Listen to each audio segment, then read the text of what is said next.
It will be a year tomorrow since Roe versus Wade was overturned, and folks in the Commonwealth have mixed reactions about whether the changes have helped the state. A local health corporation received $800,000 from the U.S. Department of Health and Human Services, what they plan to do to help the community. Plus, showers and storms continue tonight, and as we head to finish the weekend, but a brief break could be upon us for now. The details is First at 4 continues. Mountain News First at 4 continues. Tomorrow marks a year since the Supreme Court ended federal abortion protections. Justices overturned Roe versus Wade with a new landmark decision.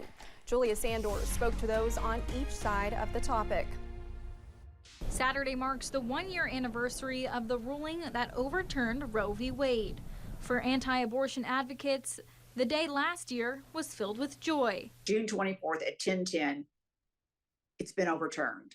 And I would say there was a stillness that went over the room, that you can't even describe. It was just an awesome stillness. But for abortion rights advocates, it was the opposite. Yeah, no, it's been a really hard year for Kentucky.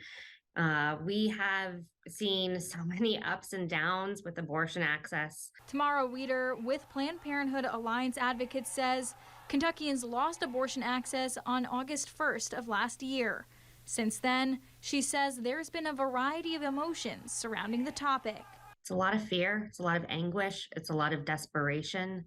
You know, patients come here, hoping to receive medical care. They don't understand the political climate. They don't understand the political decisions. While organizations like Planned Parenthood are still rallying and advocating for abortion access, Adia Wushner with Kentucky Right to Life says they're continuing to advocate to keep abortion restricted in the state. We've learned a lot is that we need more support for mothers, but you can't just do it all. Legislation and laws are tools. What we need to do in our advocacy work happens on the day-to-day basis in the community. Kentucky was one of the 13 states where trigger laws took effect after the ruling nearly a year ago. This made most abortions illegal in the state, the only exceptions being to save the life of the mother or prevent disabling injury. Both sides of the argument say they will continue to advocate. Julia Sandor, WKYT. Just this week, the ACLU filed a motion to dismiss the lawsuit against Kentucky's abortion ban.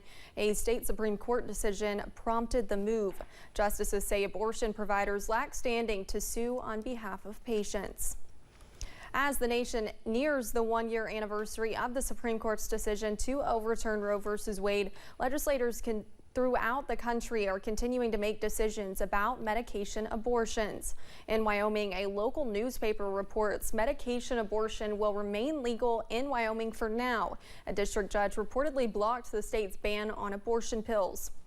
The law would have prohibited the prescription sale and use of abortion pills.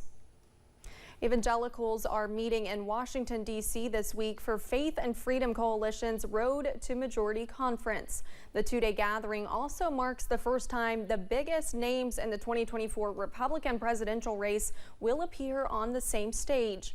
Former President Donald Trump will serve as the keynote speaker. Other GOP candidates will also take the stage, including Asa Hutchinson, who already used the platform to discuss a federal law to restrict abortion.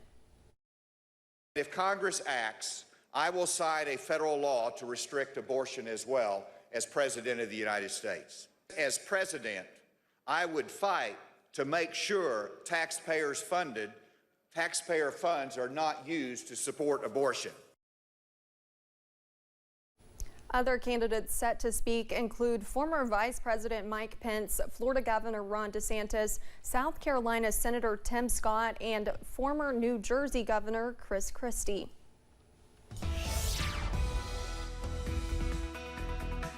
Continuing to watch some downpours in parts of the region this afternoon as we watch just a few of those scattered showers work on through the region. The view right now from our Pikeville Medical Center camera. Yes, again, we are entering the first weekend of summer and it feels nothing like it. Pikeville, middle and upper 60s right now. They've seen some showers, though. Low to mid 70s elsewhere. 76 in Middlesboro is the closest we've got to average right now. Wise is at 66, and it's 67 in Pikeville, as we mentioned, so it remains chilly out there. Low to mid 70s for just about everybody. Watching the showers push on out, but watching a few more trying to develop into the heat as you head further on to the west. Those could linger into the region through the evening. Again, highest concentration, got a heavy area there pushing into Mingo County over the next little bit. One not far from Grundy, heavy downpour there along 460. That continues to push to the east. Everything is pushing to the east yet again, finally. So we'll start to see those temperatures cooling off into the mid 60s tonight as we watch a little bit of patchy fog develop. Though, Olivia, I do think we've got some chances for showers, thunderstorms, and even some strong storms. I'll break down those chances coming up in a few minutes. All right. Thank you, Evan. Temporary lanes replacing the collapsed section of Interstate 95 in Philadelphia have reopened to traffic ahead of schedule. The elevated section of the busy roadway collapsed on June 11th when a tractor trailer carrying gasoline flipped on an off-ramp and caught fire, killing the driver. Pennsylvania Governor Josh Shapiro was on hand for the reopening today and thanked crews who worked around the clock in the rebuilding effort. We rebuilt I-95 in just 12 days, and through that process, we showed the nation what Philadelphia and Pennsylvania are all about. The first drivers to cross over the new temporary bridge were the first responders who raced to the scene less than 2 weeks ago. The interim 6-lane roadway will serve motorists until construction of a permanent bridge is complete. On Thursday, Mountain Comprehensive Health Corporation was awarded more than $800,000 in grants from the U.S. Department of Health and Human Services. They will be awarded portions of the grant throughout the next 5 years in efforts of increasing the amount of addiction certified treatment providers, which is something MCHC Substance Use Coordinator Dr. Sydney Cox has seen a need for.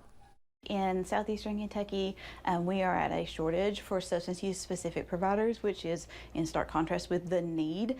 So the need right now is outweighing the supply of providers. So yes, it is absolutely a need in this area. Cox says the grant will help them address some of the barriers they are facing. Coming up at 6, learn about what this can bring to the region. The lake can be a popular place for people during the summer, but it can also be dangerous. We've already seen accidents and drownings this year. WYMT's Phil Pendleton spoke with emergency officials urging people to be safe this summer. Lake Cumberland can be a very busy place this time of the year. Emergency management officials say that a lot of boats in the same place, a lot of traffic can spell trouble for some. They say the best advice is to be prepared and to pay attention. And what we are trying to push here through emergency management is take care of yourself, then take care of your neighbor, then take care of your community. Being aware of what's around you is important when out on the lake. Don Franklin says Lake Cumberland is a popular place and some areas can become very crowded. He says congestion has become an issue. People skiing or tubing all in the same area where boaters are running around.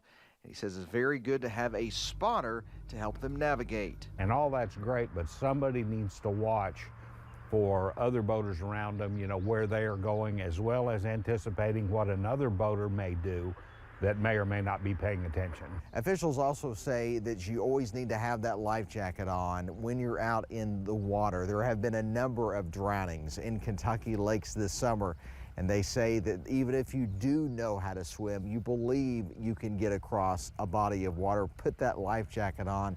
That will save your life if you get into trouble. In Pulaski County, Phil Pendleton, now back to you. Thank you, Phil. Officials also tell boaters to be aware of smaller fishermen boats around the corner or pulling out from coves that you might not expect to be there. Coming up as First at 4 continues, well, summer is here and vacation is on the mind, but Europe attractions may be hard to see. Find out why when we get back. Plus, we continue to see a brief break for some in the shower activity, but I don't think it's completely there for the whole weekend. Detailing the latest, which could include some strong storms in just a few.